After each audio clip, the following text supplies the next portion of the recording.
الناس اللي في ميدان التحرير دلوقتي عايزة ايه؟ نزلنا الميدان يوم 28 فبراير وسألناهم. انا بطلب من النائب العام بقى الحراميه اللي لسه موجودين في البلد يا ريت يتقبض عليهم، والناس اللي في ميدان التحرير دول على صح. بيقول في ناس من البورصه جت هنا بتقول الفلوس هتتجمد وهتطلع على حساب جمال مبارك بكره، يعني المفروض النهارده او بكره بالكتير التداول في البلد تقف، عشان كده ما بقاش في فلوس، عشان هما كده ياخدوا الفلوس بكره الصبح يحطها على حساب شفيق. انتوا كلكم اساسا يعني ايد واحده، واحنا بنحب مصر وكلنا بنحب مصر. مش هنخاف ولا هنتعاطي. قولوا خايفين ليه؟ مش هنخاف ولا هنتعاطي. عارفين احمد شفيق عايز يعمل ايه؟ عايز يفتح البورصه بكره علشان جمال بيه يجي بورصه يبيع الاسهم بتاعته ياخد فلوسه ويهرب على بره. ما كفايهمش 70 مليار غير الارض اللي باعوها غير الغاز اللي انباع. ليه؟ احنا عايشين فين؟ الارض متكيه؟ الارض متسيه؟ لا، ارضنا مش بالساحل. عند الفلاح لو باع ارضه يمشي ورا يقولوا عوضنا ارضه علشان يحرق بيت الملفات. انا بقول لك مسؤول عن شركه ماشي، عندي 30 موظف ماشي، 30 موظف والله بامانه ربنا بدون مبالغه مقبضهم 100 ومقبض مرتباتنا كلنا 120,000 جنيه في الشهر. انا قلت له يعني كنا في ناس كان عايز تمشي نص الموظفين، قلنا لا انا استحمل شهر وشهرين ثلاثه، لكن مواضيع البلد دي اللي بنيته خلي بس معايا اللي انا بنيته في 15 سنه تعب وجهد طلع الاهلي هرد عليك 15 سنه بيضيع. مش هرد عليك نقطه، احنا بقالنا 30 سنه بنسرق بنخليها سنه.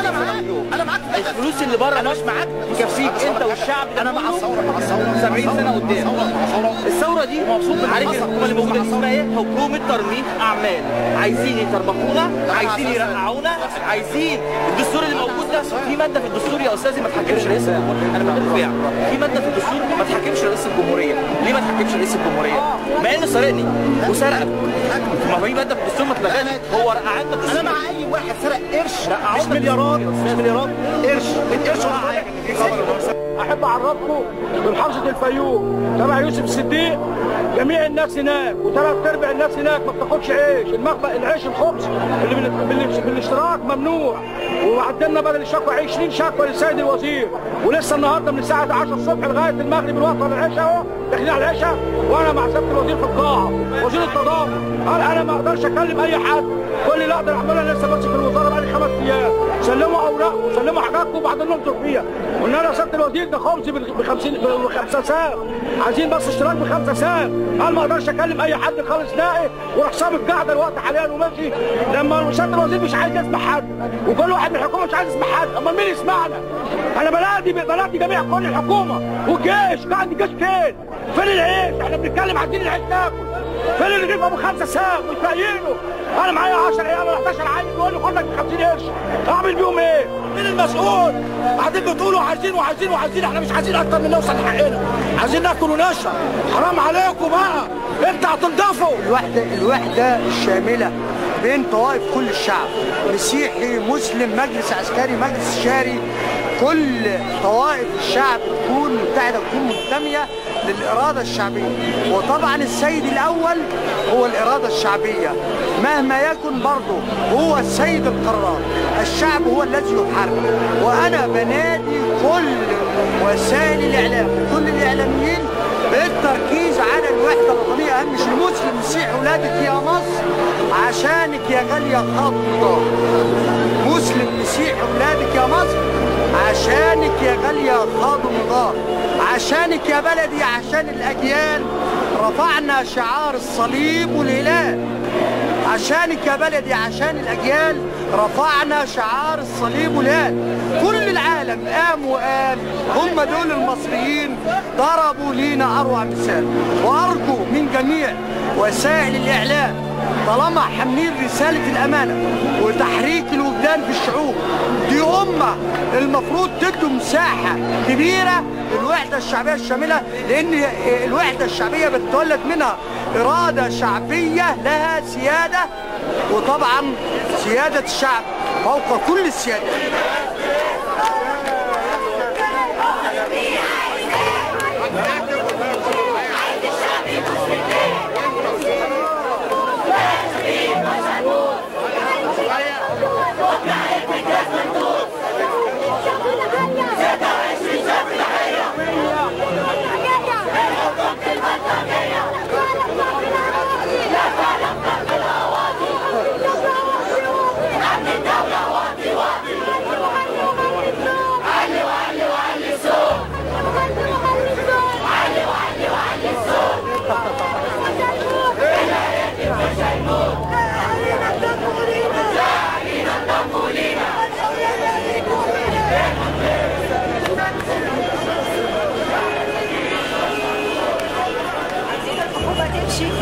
مش هنمشي، هم يمشوا، هو وحكومته يمشوا. دايما انا كاتب هنا في النقطه اللي كاتبها دي ان احنا لما طالبنا ثوره، تمام، اخذنا كل اللي احنا خدناه من الثوره نجاح وعود، كل اللي اخذناه وعود وبس، تمام. بقول لك عايزين نشوف احمد شديد لسه حكومه زمنيه. بقول لك البورصه من ضمن الورق اللي لسه الناس بيتفرجوا عليه دلوقتي. معرفش اديني ورقه، بقول لك البورصه بقول لك خد ورقه اقراها. بقول لك البورصه عايزين يفتحوها والناس ياخدوا فلوسها ويمشوا ومش عارف لسه لهم متطلبات. يعني كل ما اتكلم بس حد يديني ورقه، ما حدش بيكلمني بالبق، يعني كل واحد يديني ورقه زي ما انت شايف كده. فاقرا، ممكن تقرا الحاجات دي وتعرف اللي هم عايزينه ايه وتنفذ متطلباتهم، يعني تسجل الحاجات دي.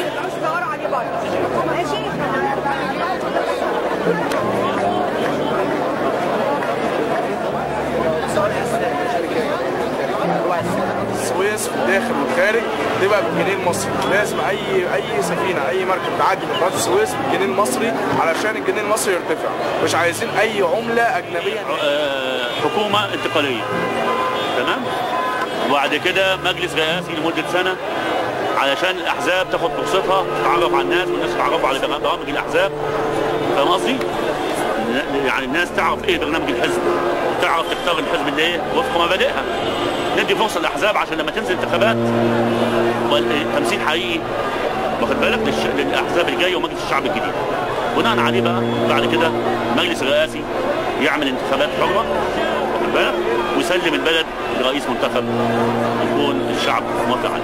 انا بشهر 25 يناير، وبعد التنحي بيومين انا مشيت البيت على اساس ان الجيش كان وعد ان هو هينفذ بقيه المطالب، بس ما زال النظام يشل حرب نفسيه على الثوره. بقى في حركات وائتلافات واحزاب بتطلع وجماعه الاخوان وي وي وي. احنا لما كنا موجودين في الميدان من يوم 25 كان ما كنتش اعرف ده اخواني او ده حزب ايه او ده مسلم ولا مسيحي، كلنا بنتعامل بمنطق ان انا مصري.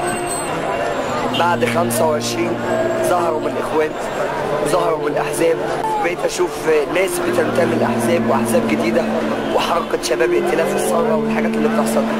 الحاجات دي هدفها ان هي تقضي على الثوره.